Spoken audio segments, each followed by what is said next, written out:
Professor Ian Frazer, who is a clinician scientist, trained as a clinical immunologist in Scotland.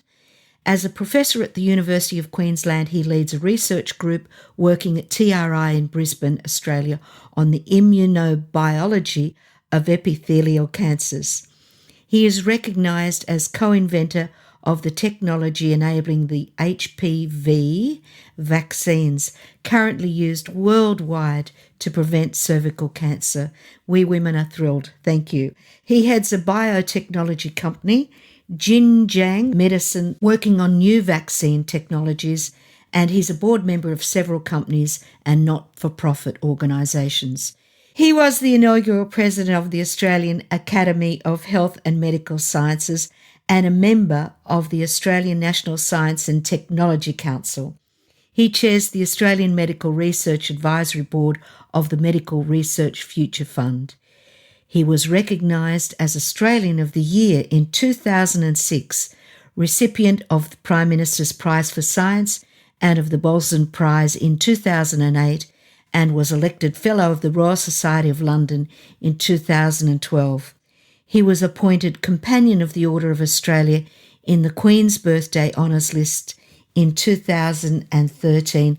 We welcome you, Professor Ian Frazer. Well, thank you for having me along, Patricia. I'm glad to be with you. Well, let's get to it. I think I might know just by that wonderful accent, but tell us, where did you grow up? Look, I was obviously from Scotland. I was born in Glasgow, but only managed to stay there for about 6 weeks before I was moved to Edinburgh. And I grew up in Edinburgh and Aberdeen. What time was this when you were growing up? What was going on at that time? Scotland was thinking about trying to be independent. Had been thinking about that for about 300 years by that time, and hadn't quite got there then, and still hasn't got there now. But when I was growing up, so the whole business of it, Scotland's oil, was one of the major slogans that was being passed around. I work in music, and I keep running into absolutely talented music teachers who've had careers in Scotland and brought their expertise to Australia. Can you remember growing up and having great musicians? I can remember them, but can you? I probably don't remember them as well as I should do these days. I mean, Scotland was not a cultural centre, really, in the strict sense of the word. I mean, we were brought up in diets of Andy Stewart singing Scottish Highland songs of one sort and another. He was on the television every Saturday night. Donald wears the trousers. That sort of thing, yeah. A bit of everything, but mostly at the comic end of the spectrum. What about movies? You must have gone to the pictures.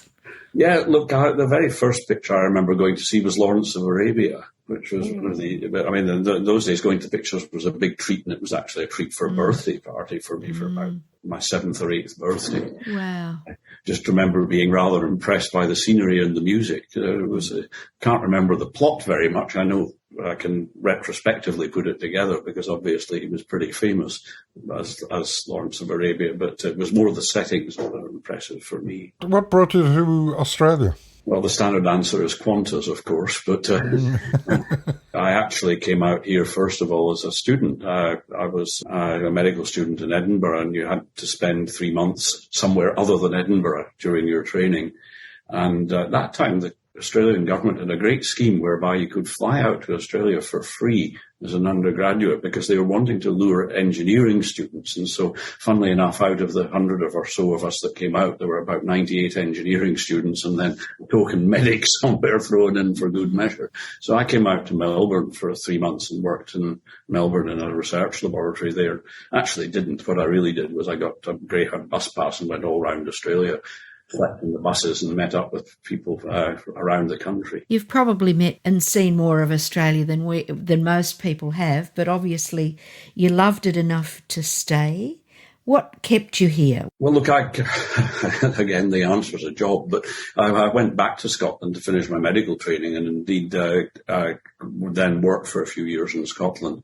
But when I'd been out in Australia, the guy that I was working with, Professor Ian Mackay, who's recently passed away, he said, we'd like you to come back maybe sometime. And I really forgot about that entirely. And we went off. By that time, I was working and married, and we went off on a skiing holiday, my wife and I, and when we came back there was a telegram under the door of our apartment saying, "Where are you?" The idea was that he thought we'd have come back by then, and we sort of had to think very quickly about that, and we tore up our plans for what we were going to do in Scotland and headed out to Australia, and came out in 1981 to Melbourne. What greeted you in Australia in those times that you remember? Was it difficult to adjust to so-called Australian culture?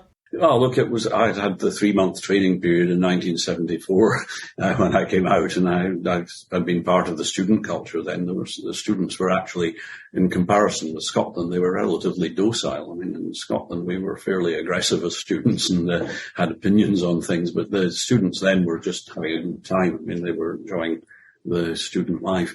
And when we came out here, the first thing I had to learn was what a shout was when you went to the pub. It's your shout. I don't know. Do I just shout or what do I do? I learned pretty quickly this was a very strong hint that it was my turn to buy the drinks. Your